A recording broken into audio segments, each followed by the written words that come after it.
يا مساء الفل، يعني يا رب تكونوا بخير. النهارده ان شاء الله هنعمل فلوج. بقالنا كتير قوي ما عملناش فلوجات، وبجد افتقدت احساس الفلوجينج والقعده قدام الكاميرا عامه.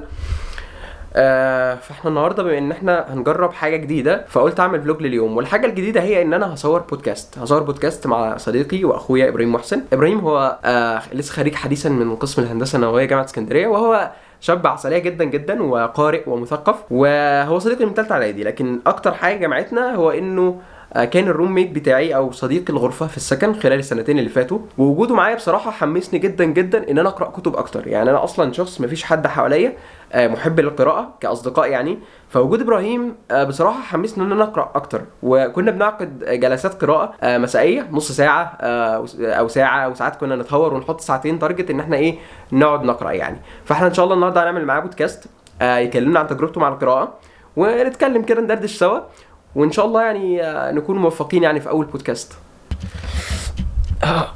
ودلوقتي هنتحرك بقى علشان نقابل ابراهيم ونبتدي تصوير البودكاست بتاعنا ان شاء الله. ازيك يا كريم؟ علي سلمي. راح فين كده؟ عامل ايه؟ نعيمة. الله ينعم عليك. ايه كبير بتسجل بقى والجو ده. ما انا بعمل فلوج لليوم. شفت عيب عليك. بص، هو خلي بالكم بقى الاوضه حر. ممكن اشغل مروحه، بس وقت ما هنيجي نصور طب صوت المروحه هيبان في التسجيل. ما تطلع لي سلك وتقعدني في الطرقه بره اقعد اشتغل. ممكن تلبس كاب يا محسن؟ ممكن تستغرب. بس بقى نبتدي. انتوا محتاجين انكم تعرفوا تصوروا. مش عارف. بتبان الحاجات دي بتبان.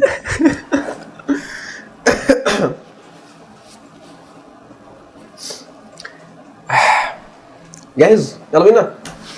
سماء لو سمحت. ولا كلمة. هي جايه الهدف تاني خالص ان انا شفتها. بالنسبه لي الحقيقه لما كنت بتخيل فكره ان انا بصور بودكاست، دايما بتخيل وجود 3 كاميرات، كاميرا وايد علشان تجيب الكادر كامل، وكاميرتين كلوز اب بقى على كل شخص، وفي مش عارف مايكين من ماركه ايه. والحقيقه وبيني وبينكم مفيش اي حاجه بنبتدي فيها بتكون بيرفكت او بالشكل اللي احنا متصورينه. طبعا كلنا عارفين الجمله اللي بتقول you don't have to be great to start but you have to start to be great. فلو انت حاسس ان في قيمه هتقدمها او حاجه معينه انت حاسس ان هي هتضيف قيمه لحياتك، فما تاجلش وما تمطلش، ابتدي على طول. الحياه قصيره طبعا، واحنا مش عارفين احنا هنقعد قد ايه على الارض، فما تاجلش الحاجات فعلا اللي انت حاسس ان حياتك هتتغير بيها. والحقيقه الموضوع ده بيفكرني باول فيديو عملته على اليوتيوب. افتكر ساعتها كنت عايز اعمل فيديوهات، لكن كنت بماطل وباجل بحجه ان انا مش معايا المعدات اللازمه او الكافيه ان انا اصور فيديو، لحد ما في لحظه ما قررت ان انا عايز اصور فيديو حالا. كنا حتى ساعتها في شهر رمضان، ورحت جايب بقى الترابيزه وحاطط عليها شويه كتب كده، وحاطط الموبايل كأن الحاجات دي ستاند للموبايل، وما كانش معايا مايك ساعتها. كنت بصور كده دايركت للانترنال مايكروفون بتاع الموبايل، وما كانش فيه اضاءه. فرحت عند عمتي كان عندها كشاف طويل كده، حتى لما صورت الريفليكشن بتاعه كان ظاهر في النضاره وكان شكله غريب جدا. فصورت. طبعا الفيديو كان كارثي، لكن كبدايه كويسه، البدايه اللي خلتني اكمل فيما بعد. فخد الخطوه مهما تكن، يعني مهما تكن هي كده مش هتكون بيرفكت او زي ما انت متصورها يعني، بس تيك ات يعني. طبعا ابراهيم دلوقتي عمال بيقول لي طب ما انا عمال اقول لك من زمان يلا نبتدي ويلا ندوس. والحقيقه ان هو فعلا كان بيقترح عليا حاجات، وكان متشجع ان احنا نصور مثلا بودكاست. كان بيشجعنا ان احنا نصور بودكاست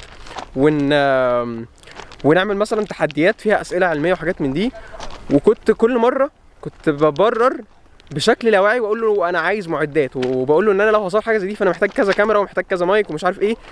وبيني وبينكم لما تأملت في الموضوع اكتشفت ان ده مش المبرر الحقيقي. كانت المشكله يا عم بس سيبنا نكمل كلام. المهم بس فعلا انا ما كنتش لسه مقتنع ساعتها بالفكره، فعشان كده انا كنت بماطل او ان انا يعني ببرر بشكل مش منطقي الصراحه. بيبان كله بيبان. بس فعلا الواحد سعيد ان هو خد الخطوه دي، وان احنا صورنا البودكاست بغض النظر عن الحاجات الامكانيات. جاست كاميرا واحده، كنت سايب لك الكاميرا الكلوز اب بالعدسه ال50 وبصور نفسي بالموبايل بس يعني فداك بس يعني.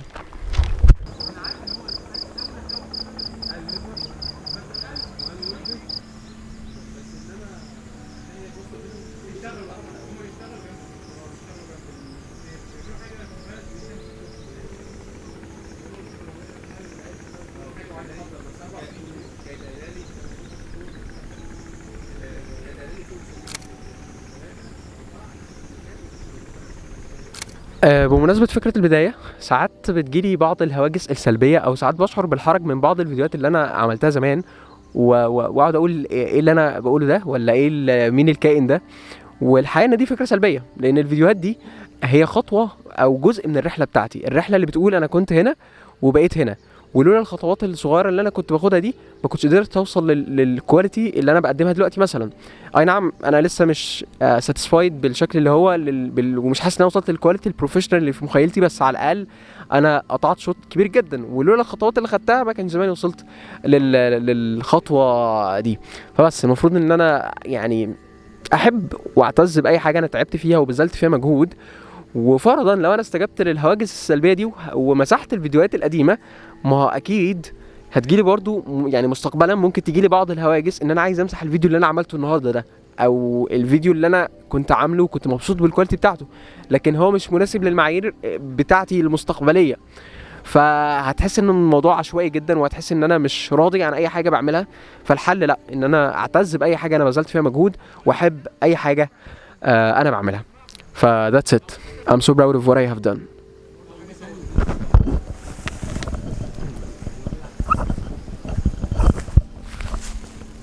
وانتوا قاعدين كادر واحد جبتوا انتوا الاربعه دولت يعني فريقين. ماشي. انت ومعاك واحد ضد اتنين تانيين، الاتنين التانيين دولت دايما الضيوف بيتغيروا. انت بقى الحد التاني اللي معاك ده ضيف ولا حد ثابت معانا؟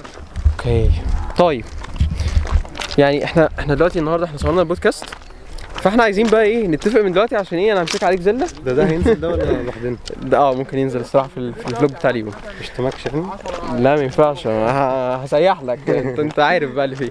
المهم عايزين نتفق على كتاب نشتغل عليه نقراه، ونتفق نصوره، نصور يعني زي بودكاست كده نتكلم في الكتاب مش عارف ايه. طب ما يلا رسائل خربر. نصوري رسائل خربر 150 صفحه تقريبا. في كذا رساله، كل رساله تقف لها. انت خلصت ولا لسه؟ الصراحه لسه. ثانيه اما خلصت المواضيع طيب. طب خلصوا وادهوني اقراه ونظبط قعدتنا.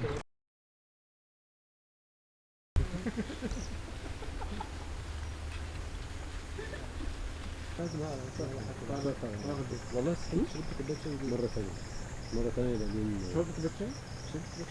انا اليومين دول بدأت انتظم في موضوع القهوة ده. بقيت اقوم اعمل كوباية قهوة، واول ما اقوم من النوم كده واعمل كوباية قهوة واشرب. احب اقول لك مبقاش محمد عارف دلوقتي القهوة ده خلاص بقالي فترة من الساعة مثلا 6 كده بشرب كوباية قهوة، الساعة 6 كده.